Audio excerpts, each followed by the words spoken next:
인사합니다. 사랑합니다. 축복합니다. 오늘은 축복 시리즈 13번째 시간입니다. 우리 한번 따라해 보겠습니다. 복을 받는 비결. 시작. 아멘. 어느 농부가 밭을 갈다가 그 밭 옆에 가나다란 이 호박 농쿨에 큰 호박이 열려 있는 것을 보게 되어졌습니다. 여러분 시골에 가보면 그렇죠. 이 가느다란 그 호박이 어떻게 호박 농쿨에 어떻게 그렇게 큰 엄청 큰 거 여러분 그 엄청 큰 것이 어떻게 저렇게 매달려 있을까 참으로 신기한데 무겁기도 엄청 무겁잖아요. 호박 큰 거. 그런데 그것을 향해 그 농부가 그것을 보면서 하나님을 향해서 불평을 했어요. 저렇게 가냘픈 가지에 저렇게 큰 호박을 달게 하시면 어떻게 하냐고. 좀 농쿨이 좀 두꺼워서 하면 모를까 저렇게 가느다란 농쿨에 어떻게 저렇게 큰 것을 달게 하냐고 라고 이렇게 불평을 했습니다. 그래서 하나님을 향해 한심하다는 듯이 혀를 찼어요.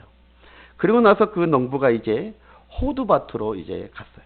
호두 나무 밑에 이렇게 쫙 이제 일을 하고 앉아서 쉬었습니다. 그래서 하늘을 이렇게 쳐다보고 호두나무를 위를 올려다 보니까 그 호두나무 보셨나요? 호두나무는 얼마나 큽니까? 엄청 크거든요. 그런데 저 꼭대기에 보일까 말까 하는 조그만 호두가 열매가 열려 있는 거예요. 그래서 그 농부가 그 조그만한 열매를 맺고 있는 호두나무, 엄청 큰 그 나무에 조그만한 열매를 맺고 있는 호두나무를 보면 또 한심하다는 듯이 혀를 차면서 불평을 했어요. 아니 이렇게 큰 나무에 저렇게 작은 열매를 맺게 하셔서 어쩌자고 그러냐고 이렇게 또 하나님 앞에 불평을 하게 되어졌습니다. 그리고 나서 이제 피곤했던지 그 농부가 잠이 들게 되어졌어요. 한참을 잠이 들었는데 뭔가 자기 머리에 툭 떨어지는 것을 느끼게 되어졌어요. 이렇게 깨어서 보니까 그 나무 위에 호두가 떨어져 가지고 자기 이마를 때린 거예요. 그때에 그 농부가 그 불평했던 또 하나님을 한심하게 여겼던 그 농부가 그 머릿속에 스쳐 지나가는 것이 있었던 거예요. 그게 뭐냐면 그 농부가 깜짝 놀라서 이제 그 자기 머리에 떨어진 호두를 발견하면서 이 호두 나무에 열린 호두가 자각기만정이지 만약에 이 호두 알이 호박만아 컸으면 어떻게 될 뻔했냐라고 이렇게 깨닫게 되어진 거예요. 그래서 하나님을 향한 태도가 이제 완전히 바뀌게 되어졌습니다. 그래서 하나님을 향하여 이렇게 고백했다는 거예요. 하나님 참 잘하셨습니다. 호박 농쿨에서 큰 호박을 열게 하신 것도 잘하셨고 저 큰 호두 나무에서 저 작매를 맺게 하신 것은 더욱더 잘하셨습니다. 라고 이렇게 하나님을 인정했다는 거예요. 여러분 하나님을 인정하며 사시길 주의 이름으로 축원합니다.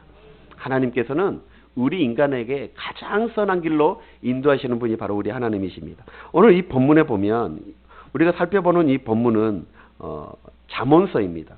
잠언서는 하나님의 자녀들이 어떻게 살아가야 은혜와 복을 받게 되어지는지 그것을 가르쳐 주신 내용이 바로 이 잠언서입니다. 그러니까 하나님의 자녀들이 하나님의 자녀답게 살도록 주신 말씀, 그 말씀이 바로 잠언서라는 거예요. 여러분 세상에는 많은 법과 규칙이 있습니다.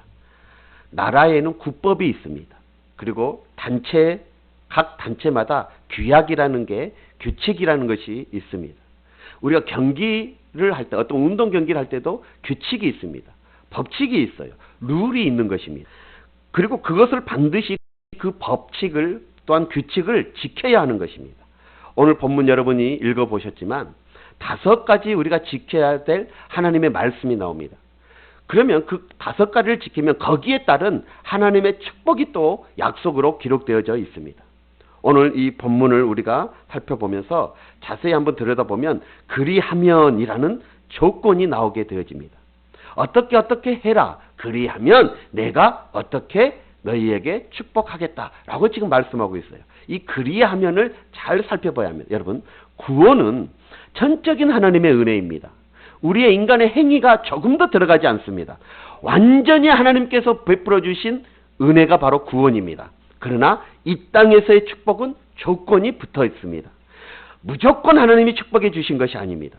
그래서 공동 번역에 보면 그리하면이라는 이 내용을 그렇게 하면이라고 번역이 되어졌습니다. 그러니까 하나님이 명하신 이 하나님의 말씀을 지켜내면, 어떻게 하면, 그렇게 해내면 하나님이 이렇게 복을 주시겠다라고 번역되어 있다는 것이에요. 자, 그러면 오늘 이 축복의 5 조건, 그리고 축복의 5 약속, 이것을 한번 우리가 살펴보면서 함께 은혜를 나누고자 합니다. 먼저 1절 2절에 보면 하나님의 법과 명령을 지키면 장수와 평강을 더하여 주신다라고 말씀하고 계십니다. 우리 먼저 1절 한번 다시 한번 보겠습니다. 1절 시작. 내 아들아 나의 법을 잊어버리지 말고 내 마음으로 나의 명령을 지키라. 아멘. 자, 내 아들아.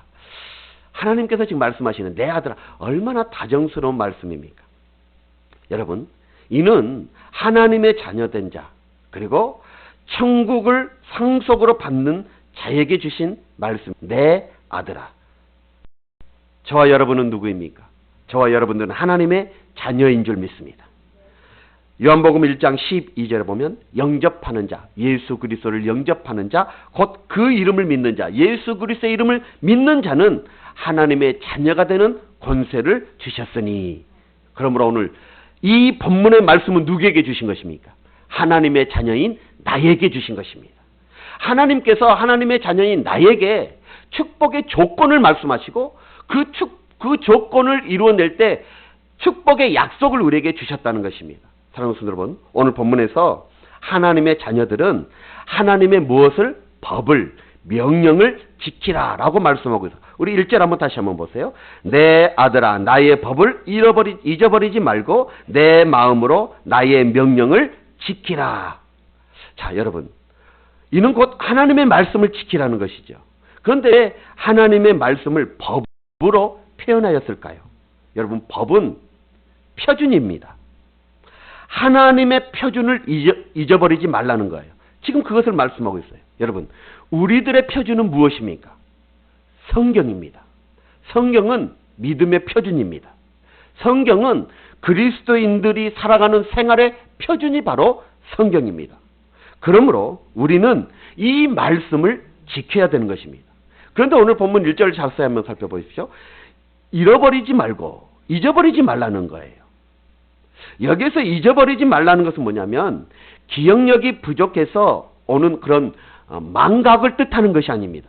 여기서 잊어버리지 말라라는 것은 고의적으로 무시하고 무관심한다라는 뜻을 담겨져 있습니다. 여러분, 하나님의 말씀을 무시하고 무관심해 버리면 하나님도 우리를 무시하고 무관심하는 것을 우리는 잊어서는 안 됩니다. 자, 그러면 하나님이 우리를 무시해 버리고 무관심해 버리면 여러분, 누가 손해입니까? 하나님이 손해입니까? 우리가 손해입니까? 우리가 손해인 거예요. 하나님은 절대로 손해 보시는 분이 아니십니다. 자, 어떤 사람은 하나님과 자신을 동급으로 여기며 살아가는 사람들이 있습니다. 이것은 엄청난 착각입니다. 이것은 실수예요. 이것은 교만입니다. 이것은 죄예요. 하나님과 우리는 절대 동급이 되어줄 수가 없는 것입니다. 하나님은 창조주이십니다. 하나님은 우주 만물의 만왕의 왕이 되십니다. 절대 우리와 동급이 되어줄 수 없는 것입니다. 우리는 피조물입니다. 우리는 죄인입니다. 하나님이 한번 우리를 쓸어버리면 우리는 다 없어져 버릴 그런 존재입니다. 절대 하나님과 우리를 동급으로 여겨서는 아니 되어지는 것입니다. 그러므로 여러분, 우리는 언제나 창조주 하나님, 만왕의 왕 되신 그 하나님의 말씀을 나의 마음속, 나의 생각 속, 나의 삶의 일거수일투족 속에서 그 하나님의 법이자 하나님의 명령이신 그 하나님의 말씀이 주인이 되도록 우리는 최선을 다해야 될 줄 믿습니다. 그리고 그 하나님의 말씀대로 살아가려고 애쓰고 노력해야 되는 것입니다. 오늘 본문 1절에 보니까 내 마음에 나의 명령을 지키라라고 했습니다. 내 마음에. 여러분의 마음에, 우리의 마음에 하나님의 명령을 지켜야 된다는 거예요. 여기에서 이 마음은 감정, 생각, 사상, 의지 모든 것이 다 표현되어져 있는 거죠. 포함되어져 있는 거예요. 그러니까 내 마음에라는 이 말은 어떤 말이냐면 중심으로 전심을 다해서 진실된 마음으로 하나님의 명령을 지키라라는 말씀이 되어지는 거예요. 마지못해서 지키는 것이 아니라 억지로 지키는 것이 아니라 속에서 우러는 마음으로 자원하는 마음으로 기쁜 마음으로 아멘 하나님의 명령과 하나님의 법을 지키라라고 말씀하고 있어요. 누구에게? 내 아들아 하나님의 백성 저와 여러분들에게 말씀하고 있는 거예요. 여러분 도너츠 중에 가장 유명한 도너츠가 있는데 던킨 도너츠 여러분 아실 거예요. 이 던킨 도너츠의 창업주인 로젠버그라는 사람이 있습니다. 그가 자신의 성공에 대해서 이렇게 이야기를 했어요. 나는 가난과 교육 부재의 환경에서 자라났습니다. 그러니까 어렸을 때 너무나도 가난하게 태어났고 그리고 교육을 받지 못할 정도로 그렇게 가난했습니다. 그러나 나에게 늘 내 짐을 져주신 하나님이 계셨습니다. 저는 성공이란 사람의 지식에 있지 않고 하나님에 대한 태도에 있다고 믿습니다. 라고 그는 고백을 했습니다. 성공이란 내가 얼마 얻는지 내가 얼마나 능력이 있는지 이것에 있지 않냐고 하나님에 대한 나의 태도 이것에 성공이 있음을 그는 고백했습니다. 사랑하는 성도 여러분 하나님의 자녀들은 하나님에 대한 태도 곧 하나님의 법을 잊어버리지 말고 마음으로 하나님의 명령을 지키고 순종해야 되는 것입니다. 자, 이런 사람에게 그리하면 복이 임하게 되어져요. 자, 2절 한번 보세요. 2절 다 같이 한번 볼까요? 자, 내 마음으로 내 명령을 지키라. 2절 시작. 그리하면 내가 내게 장수하여 많은 해를 누리게 하며 평강을 더하게 하리라. 아멘. 여러분, 장수하게 하고 평강을 더하게 하신다. 이것이 바로 하나님의 명령을, 하나님의 법을, 말씀을 지키는 자들에게 주시는 하나님의 축복이었습니다. 여러분, 장수는 무엇입니까? 동서막론하고 모든 사람들이 바라는 소망, 바라는 축복, 이것이 장수 아닙니까? 그런데 그 장수의 복을 오늘 하나님께서 뭐라고 말씀하십니까? 하나님의 법을 잃어버리지 말고 하나님의 법을 마음속에 하나님의 명령을 마음을 다하여 지키는 자들에게 하나님이 주신다라고 말씀하고 계십니다. 여러분, 우리 교회도 연세가 높으신 분들이 많이 계십니다. 모든 분들이 더 오래 장수하시길 축복합니다. 그런데 중요한 것은 병들고 가난하여 오래 살면 무슨 복이겠습니까? 그래서 오늘 본문에 뭐라고 말씀하고 계셔요? 평강을 더하게 하리라 라고 말씀하고 계셔요. 우리 하나님의 자녀들은 평강의 복을 누리면서 장수의 복을 누려야 될 줄 믿습니다. 이것이 바로 하나님이 주신 복이에요. 여러분, 이 평강은 마음의 평강, 영혼의 평강을 말합니다. 하나님과 관계 속에서의 평강, 사람들과의 관계 속에서의 평강, 모든 물질적인 관계 속에서의 평강, 또한 우리를 대적하고 또한 우리를 위험케 하는 그런 것으로부터의 평강, 이것을 의미하는 거예요. 그런데 이 평강, 이 평안은 누가 주시는 거예요? 예수 안에서 얻는 은혜임을 성경은 말해주고 있어요. 요한복음 14장 27절을 한번 다 같이 한번 봐요. 자, 시작. 평안을 너에게 끼치노니 곧 나의 평안을 너에게 주노라. 자, 누구의 평안? 하나님, 예수님의 평안을 우리에게 주신다는 거예요. 그러니까 평안은 누가 주시는 거예요? 하나님이 우리에게 주시는 거예요. 자, 내가 너에게 주는 것은 세상이 주는 것 같지 않다. 그러므로 너희는 마음에 근심하지도 말고 두려워하지도 말라. 사랑하는 여러분, 하나님의 은혜로 우리의 마음이, 우리의 가정이, 우리의 교회가, 우리 나라가 평안의 복이 임하길 주의 이름으로 합니다. 플러스, 여기에 플러스 장수의 복을 받기를 주님의 이름으로 축원합니다. 그렇습니다. 이것이 바로 하나님의 말씀을 내 마음속, 내 생각 속, 나의 삶의 일거수일투족 속에 하나님의 법이자 하나님의 명령이자 하나님의 말씀인 그것이 주체가 되어지고 주인이 되어지는 그런 삶을 사는 자들에게 하나님이 베풀어 주신 은혜임을 잊지 마시기 바랍니다. 그리하면 말씀의 지팡이와 말씀의 막대기가 여러분들을 안위하여 주실 것입니다. 안위한다는 것은 뭐라고 했어요? 보호한다는 거예요. 지도한다는 것입니다. 여러분의 삶을 하나님께서 보호해 주심으로 평강을 누리게 되어지고, 그러므로 영혼이 잘된과 같이 범사가 잘되는 평안을 누리고, 그리고 육신이 강건해지는 장수의 복을 누리게 되어질 줄 믿습니다.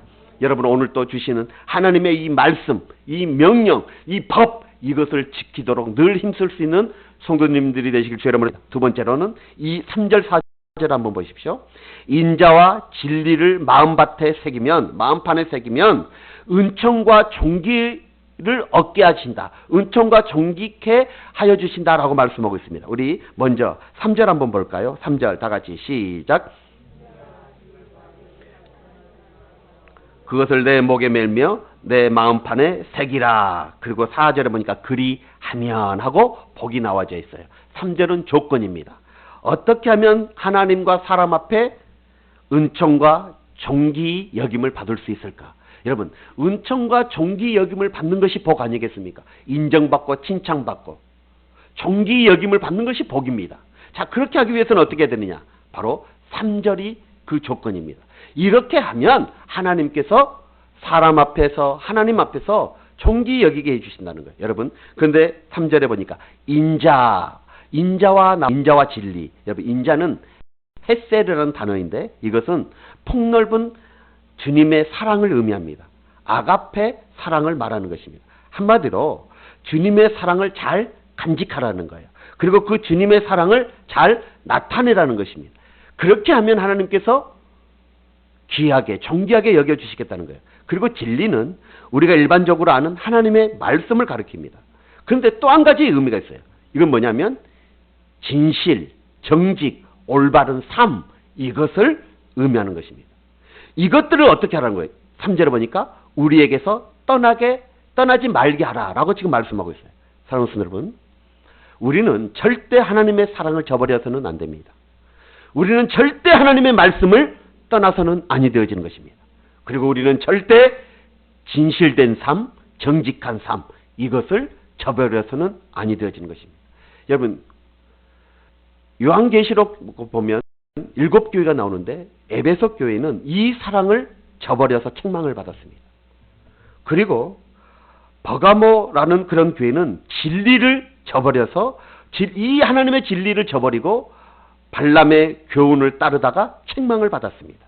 여러분, 진실과 사랑은 하나님께 대해서나 사람에게 대해서도 마찬가지예요. 그래서 누가복음 10장 27절에 보면 이렇게 말씀하고 있습니다. 내 마음을 다하고 목숨을 다하고 힘을 다하고 뜻을 다하여 주 너희 하나님을 사랑하라. 여러분, 이 말씀은 어떻게 해요? 진실과 사랑을 가지고 하나님을 대하라 라는 말씀입니다. 그리고 나서 뭐라고 말합니까? 내 이웃을 내 자신같이, 내 몸같이 사랑하라. 이 말씀도 역시 마찬가지예요. 진실과 사랑으로 그것을 가지고 이웃을 대하라 라는 말씀이 되어지는 것입니다. 그렇게 대할 때에 하나님께서 우리에게 복을 주시겠다는 거예요. 그리고 이 말씀을 어떻게 하라는 것입니까? 이 하나님의 명령을 어떻게 하라는 거예요? 목에 메고 마음밭에 새기라는 것이에요. 목에 매라는 것은 뭡니까? 항상 기억하고 생활하라는 거예요. 무엇을? 하나님을 섬기고 이웃을 섬기는 것. 진실과 사랑으로 대하는 것. 이것을 늘 생활화하라는 것입니다. 그리고 마음밭에 새기라는 것은 뭐예요? 그 말씀을 마음속 깊은 중심에 자리 잡도록 새겨버리라는 거예요. 잊어버리지 말라는 것입니다. 사랑하는 성도 여러분, 하나님은 우리의 마음속 중심을 보시는 분이십니다. 정말 우리 마음속 중심에 우리의 인자와 진리, 그리고 사랑과 진실, 이것이 가득 차도록 그렇게 해야 된다는 거예요.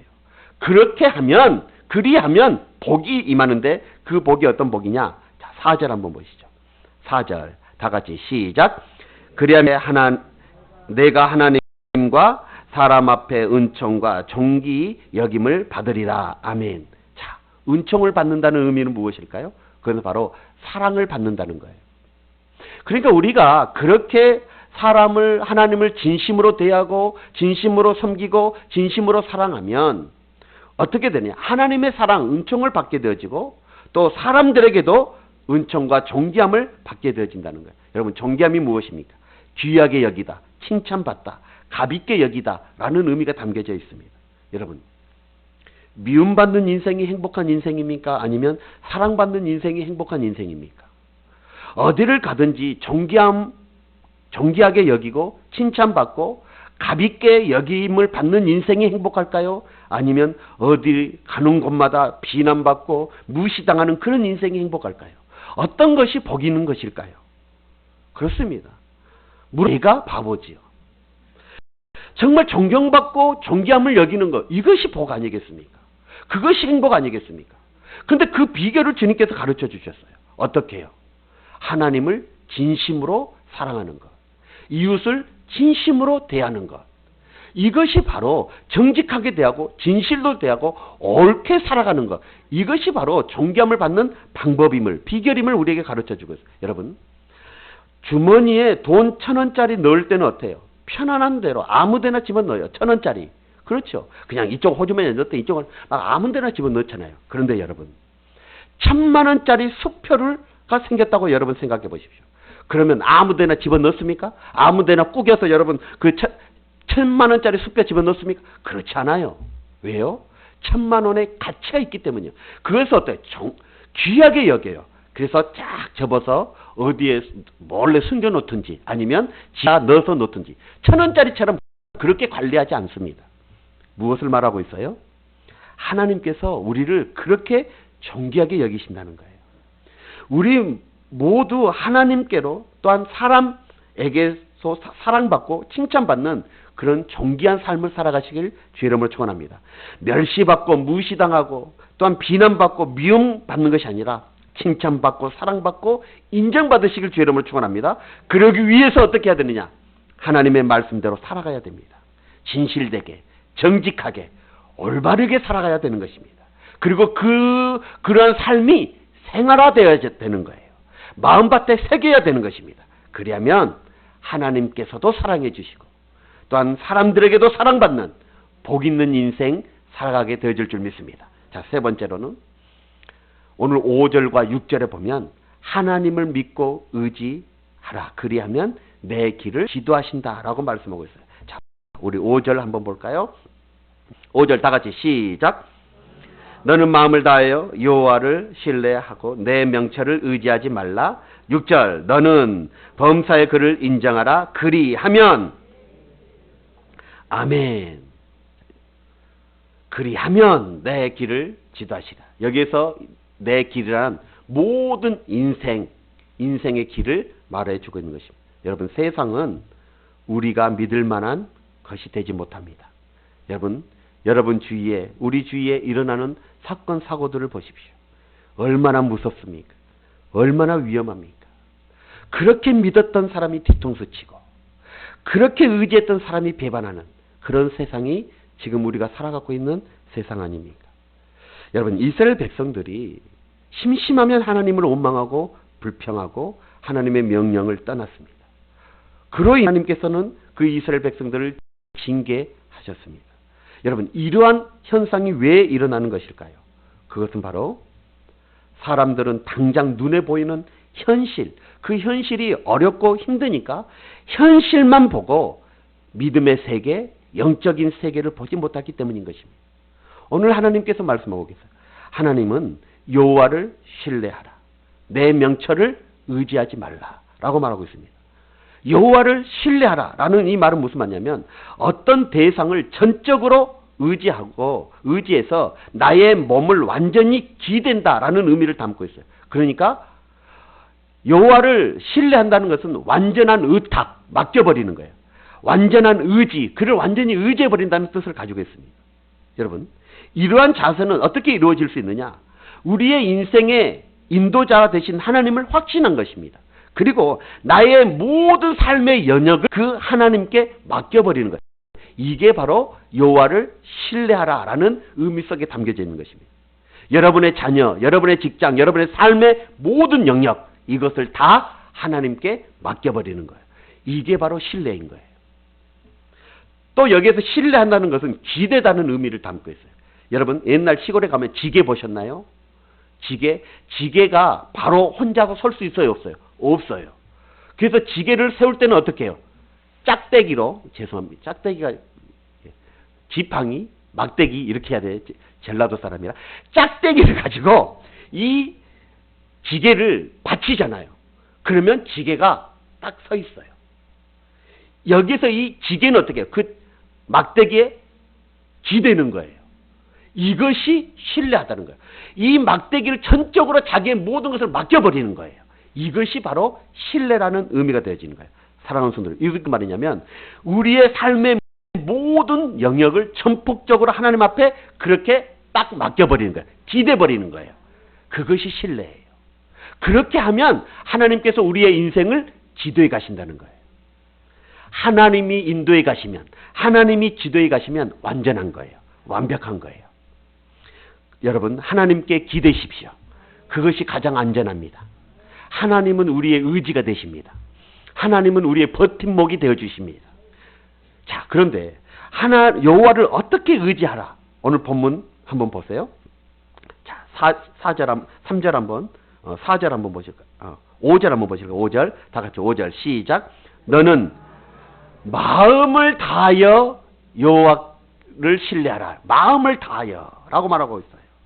그리고 6절에 보니까 범사는 뭐예요? 모든 일에, 우리 인생의 모든 일에 인정하라. 하나님을 인정하라 라고 말하고 있어요.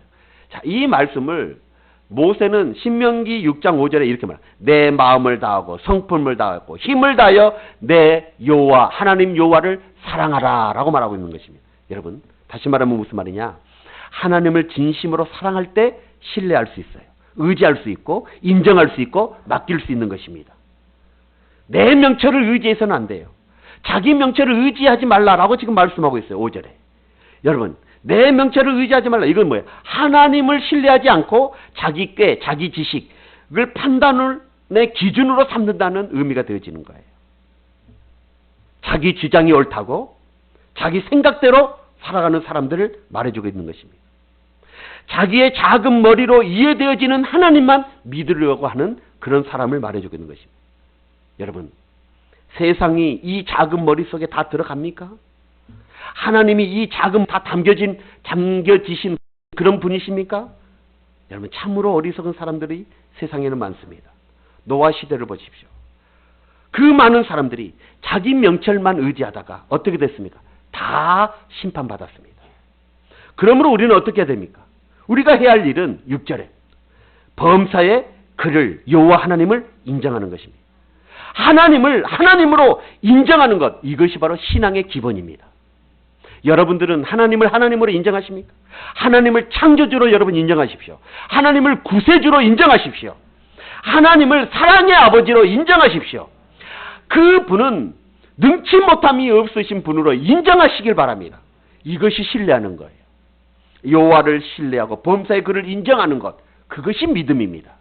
다시 말하면 그렇게 하나님을 전폭적으로 믿을 때에 하나님께서는 우리의 인생 책임져 주신다라고 지금 말씀하고 있어요. 6절 한번 보십시오. 법을 인정하라. 그리하면 내 길을, 인생의 길을 누가? 하나님이 지도해 가신다. 여러분, 잠언서 16장 9절 한번 보실까요? 사람이 마음으로 자기의 길을 계획할지라도 그 걸음을 인도하시는 분은 여호와 하나님이시다. 할렐루야. 자, 16장 3절 한번 볼까요? 너희 행사를 여호와께 맡기라. 그리하면 내가 경영하는 것을 이루리라. 사랑하는 성도 여러분, 전능하신 하나님이 인도하시면 완전하게, 완벽하게 인도하십니다. 전능하신 하나님이 이루시면 완전하게, 완벽하게 이루시는 것입니다. 여러분, 이러한 복을 받기 위해 어떻게 해야 되느냐? 우리는 마음을 다하여 하나님을 믿고 의지하고 범사에 하나님을 인정하는 그런 성도가 되어져야 될 줄 믿습니다. 사랑하는 성도 여러분, 하나님께서 이스라엘 백성들을 택하셨죠. 하나님의 백성 되어졌습니다. 근데 그들을 광야 내보내셨어요. 근데 광야에서 내보내시고 끝나는 것이 아니라 하나님께서는 낮에는 구름 기둥으로, 밤에는 불 기둥으로 그들을 인도하셨습니다. 그렇게 하나님은 인도해 가시는 분이셔요. 그런데 불 기둥과 구름 기둥은 인도만 하는 역할을 하는 것이 아니었습니다. 낮에 내려쬐는 그 뜨거운 태양열, 이것을 막아주는, 보호해주는 역할도 있습니다. 밤에 불어닥치는 그 추위를 불기둥으로 따뜻하게 보호해주는 그런 역할도 하셨습니다. 그렇습니다, 여러분. 우리가 하나님을 마음을 다하여 하나님을 신뢰하고 범사에 하나님을 하나님으로 인정하면 하나님이 우리의 인생을 인도해 주실 뿐만 아니라 뭐 해주시는 거예요? 보호해 주시는 거예요. 이런 은혜가 있기를 주의 이름으로 축원합니다. 자, 그리고 네 번째 한번 보세요. 오늘 잠언서에서 우리에게 주는 축복의 조건과 축복의 약속이 있습니다. 7절, 8절에 나와져 있어요. 우리 7절 다 같이 한번 볼까요? 시작. 스스로 지혜롭게 여기질지어다. 여호와를 경외하며 악을 떠날지어다. 자, 그러면 어떻게 되는지 8절 시작. 이것이 내 몸에 양약이 되어 내 골수를 융택하게 하리라. 아멘. 사람의 지혜는 한계가 있습니다. 완전하지 못합니다. 그래서 성경은 지혜의 근본은 하나님을 경외하는 것이다 라고 말씀하고 있습니다. 잠언서 1장 7절에 보면 여호와를 경외하는 것이 지식의 근본이거든 미련한 자는 지혜와 흉계를 멸시하느니라. 하나님의 말씀, 진리의 말씀을 멸시하는 자들은 바로 미련한 자들임을 성경이 말해주고 있습니다. 그리고 잠언서 3장 13절로 14절을 보면 지혜를 얻는 자와 명철을 얻는 자는 복이 있나니 이 지혜를 얻는 것이 은을 얻는 것보다 낫고 그 유익이 정금보다 낫다, 금보다 낫다라고 말하고 있습니다. 여러분 스스로 지혜롭다 여기지 마십시오. 하나님의 지혜, 하늘의 지혜 얻으시기 바랍니다. 이 지혜를 얻는 비결이 본문에 나와 있습니다. 오늘 7절 한번 다 같이 볼까요? 7절 스스로 지혜롭게 여기지 말고 여호와를 경외하여 여호와를 경외하며 악을 떠나라 라고 말하고 있습니다. 여러분 경외, 이 경외는 여호와 하나님께만 사용되어지는 단어입니다. 이 뜻은 뭐냐면 두렵고 떨린 마음으로 경배하다라는 의미를 담고 있어요. 여기에서 바로 예배의 정신이 나오게 되어집니다. 여러분 예배라는 것은 하나님의 말씀에 순종하여 그분을 높여드리는 모든 행위가 바로 예배입니다. 예배는 두 기둥이 있어요. 그게 뭐냐면 섬김과 경배입니다. 하나님을 섬기고 하나님을 경배하는 것, 이것이 바로 예배입니다. 경배가 뼈대라고 한다면 섬김은 살입니다. 경배가 원리라고 한다면 섬김은 실천이 되어집니다. 경배가 내적 태도라고 한다면 섬김은 외적 태도가 되어지는 것입니다. 경배가 예배 시간에 하는 것이라면 섬김은 예배 시간 밖에서 하는 것이 바로 섬김입니다. 그러니까 우리가 예배만 드리고 끝나는 것은 예배가 아닌 거예요. 우리의 삶이 예배가 되어야 그게 진짜 예배라는 거예요. 여러분 이 예배에 있어서 두 영역, 섬김과 경배, 이 두 영역 중 한 가지만 있어도 올바른 예배, 진정한 예배가 될 수 없는 것입니다. 경배, 하나님의 전에 나와서 경배만 있다면 그리고 섬김이 없다면 그것은 바로 외식입니다. 그리고 하나님께 나와 경배하는 행위가 없이 삶에서 섬김만 있다면 그것은 바로 자기 의를 드러내는 것입니다. 이것이 하나 되어져야 되는 거예요. 여러분 하나님을 이웃을 섬기고 교회를 섬기고 하나님 앞에 엎드려 무릎 꿇어 하나님을 찬양하며 경배하는 것, 이게 진짜 예배가 되어지는 거예요. 여러분 그러면 겸손히 하나님을 경외하고 악을 떠나면 어떤 복을 주시느냐? 8절 한번 보세요. 8절 보니까 이것이 뭐예요? 하나님을 경외하고 하나님을 경배하는 그런 모습입니다. 이것이 내 몸에 양약이 되어 내 골수를 융택하게 하리라 라고 말하고 있어요. 여기서 말하는 이 양약은 쉽게 말하면 사람들이 좋아하는 보약을 말해요. 그런데 하나님이 주시는 보약은 100%입니다. 99%가 아니에요. 100%예요. 세상은 보약이 짝퉁이 많잖아요. 가짜들이 판을 쳐요. 그런데 하나님이 주시는 보약은 100%예요. 여기서 골수를 융택하게 한다라고 했는데 이 골수는 의학 용어예요. 그래서 피를 응고를 돕는 혈소판, 그리고 산소를 날려다 주는 적혈구, 그리고 싸워주는 백혈구, 이것을 만들어 바로 골수, 철수라고 합니다. 그런데 이 골수가 이상이 있으면 우리 신체 부분이 마비가 되거나 문제가 생긴다고 그래요. 피가 잘 통하지가 않게 되어지는 것이죠. 그리고 싸워주는 백혈구가 만들어지지 않으니까 늘 연약해져요. 그러므로 여러분 몸이 마비되어진다는 것이죠. 이런 이해를 가지고 골수가 윤택하게 된다라는 이 말씀을 받으면 얼마나 큰 은혜가 되어진지 모릅니다. 사랑하는 성도 여러분, 스스로 지혜롭게 여기지 않고 겸손히 하나님을 경외하며 악을 떠남으로 이런 양약이 되는, 그리고 골수가 윤택하게 되어지는 이런 복을 누리시길 주의 이름으로 축원합니다. 마지막으로 우리 9절 10절에 보면 이제 마지막 조건이 나와 있어요. 우리 9절 10절을 다시 한번 볼까요? 자, 시작.